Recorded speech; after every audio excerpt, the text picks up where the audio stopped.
What if every death cry you've ever heard in the wind wasn't the wind at all? In the quiet of the Irish night, when the mist clings low and the hearth burns low, they say a woman's voice can pierce through the veil, a scream so sorrowful, it freezes even the living soul. Villagers called her the Banshee, the woman of the fairy mound, a spirit who appears before death, not to kill, but to warn. Yet, some accounts whisper that the Banshee was once flesh and blood, a cursed lineage of mourning women bound to cry for royal bloodlines as they died. So the question remains, what if the Banshee's wail wasn't a legend, but an inheritance of death itself? They say she never comes for the dead, she comes before them. Long before she became a ghost story told by candlelight, she was known as Banshee, the woman of the fairy mound, a figure half seen in the mist, half felt in your bones. When death drew near to a family, she would appear by the window or by the stream behind the house, her hair wild, her eyes swollen red, her cry slicing through the still night air, a sound too human to be wind, too sorrowful to belong to the wind. Living, some believed she was born of heartbreak, a mother who lost her child to war, whose final scream was so raw, so unbearable, that the Fae themselves bound her soul to the wind so it would never fade. And so they say the Banshee still cries, not out of malice, but out of mourning. But maybe Ireland was never alone in her grief. Across oceans and centuries, others have spoken of a woman who weeps before death. Different lands, different names, yet the same cry echoes through them all as if sorrow itself had learned to speak. They say grief knows no borders, and neither does her cry. In the old villages of Mexico, where the rivers run thick with fog at dusk, they tell of La Llorona, the weeping mother.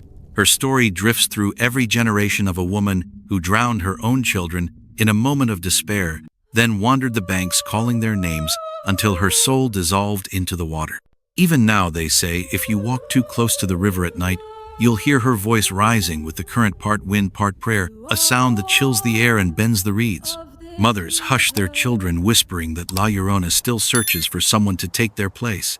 But beneath the fear lies something deeper, the echo of a grief that could not be buried, a sorrow so human it became eternal. Across the Pacific in Japan, that same ache wears a different name. They speak of Onryō spirits, born from betrayal women who died with hatred so intense it burned through the veil between worlds. Their hair falls long and black over white faces, their voices faint as breath.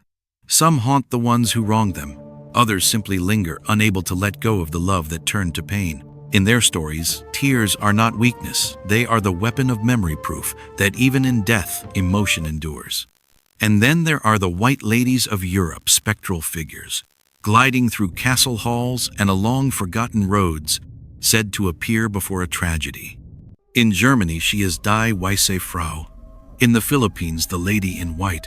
In Scotland, she is seen near lochs and moors, crying for lovers lost to time. Every version carries the same strange tenderness. She is feared yet pitied, distant yet familiar.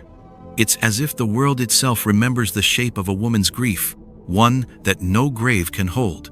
From Ireland's mist to Mexico's rivers, from Kyoto's shrines to the crumbling towers of Europe, the details shift, but the voice remains the same.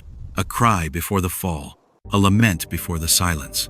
Some call it superstition, others folklore, yet when the wind moans through an empty valley, when the night goes still just before a storm, people still pause to listen.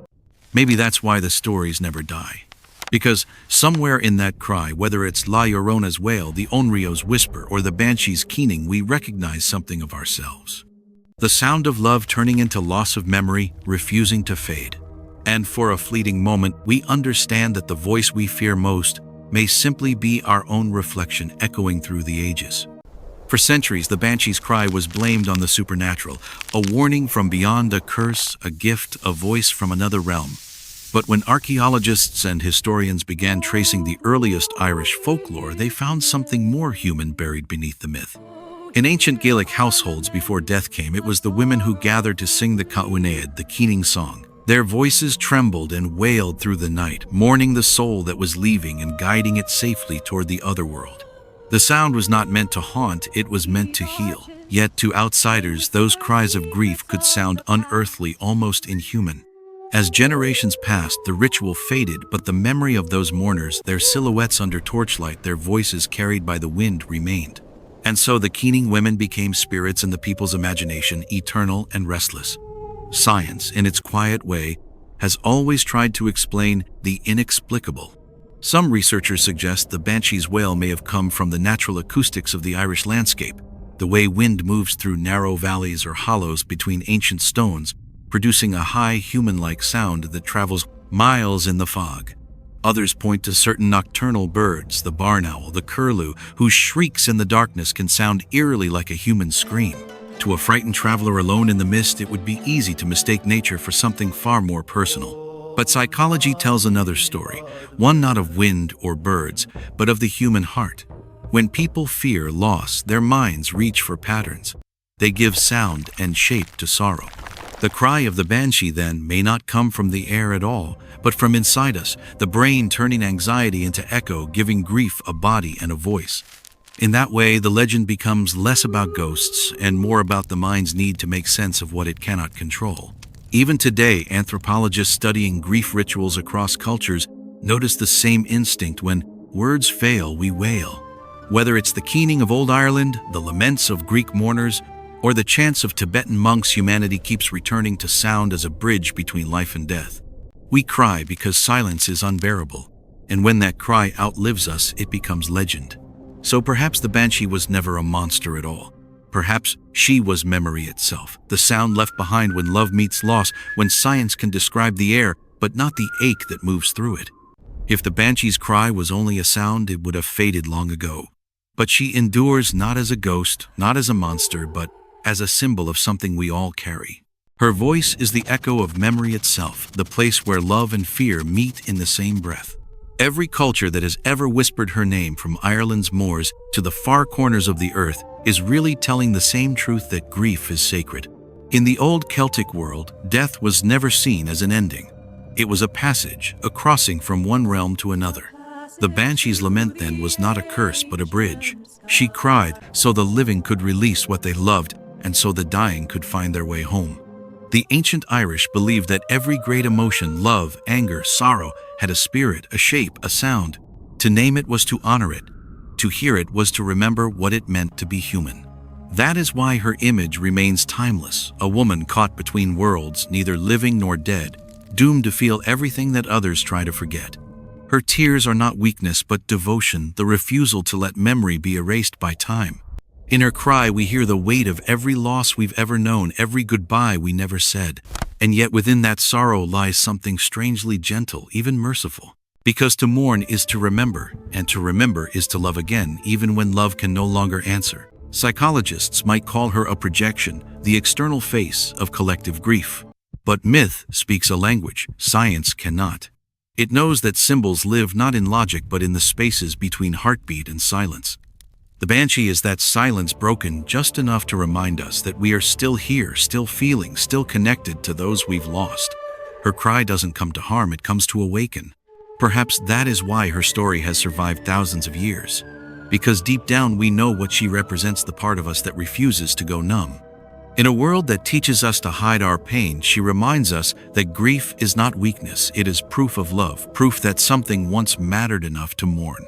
And so when the wind howls across the dark hills, or a lonely sound cuts through the quiet of night, we listen not out of fear but out of recognition.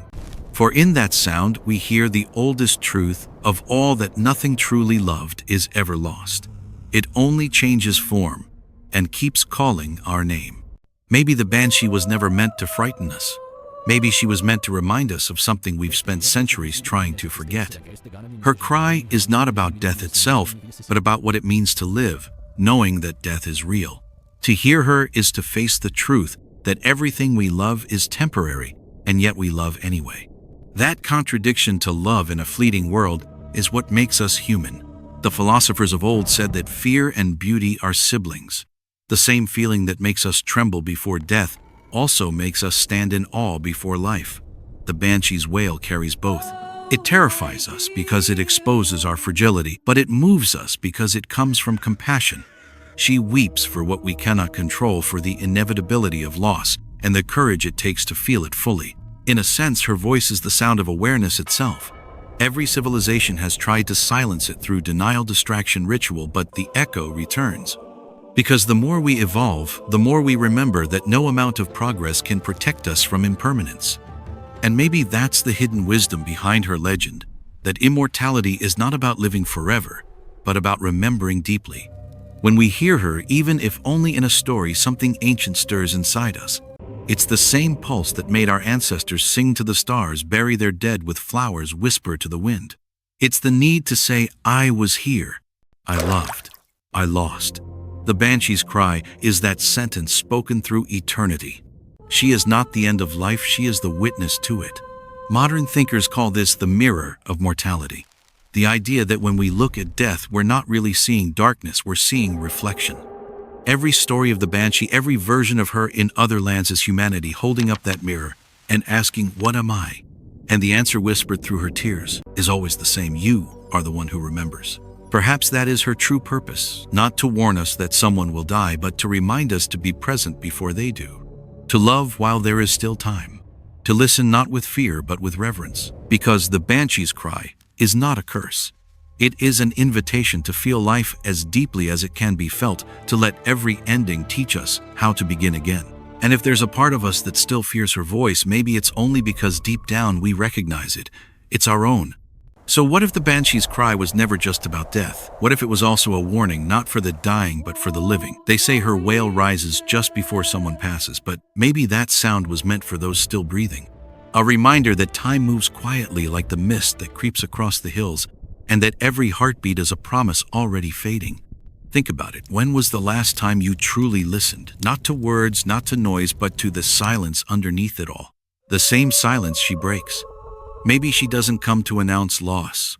Maybe she comes when we've forgotten how to feel. When we rush through our days without noticing the faces we love, the warmth of the fire, the hush before rain. Perhaps her cry isn't a curse, perhaps it's mercy.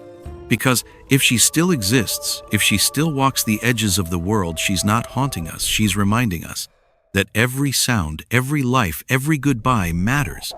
And that one day someone will stand where we stand now and wonder if we ever understood the gift of hearing her. The ancients believed that to hear the Banshee was to be touched by fate. But what if it's not fate at all? What if it's awakening, a call to look up from the blur of our lives and see what is slipping away? So the next time the wind howls through the trees, or a voice seems to rise out of nowhere, don't turn away. Don't be so quick to call it superstition. Listen. Let the sound move through you. Because maybe, just maybe, she isn't mourning the dead at all. Maybe she's crying for the living.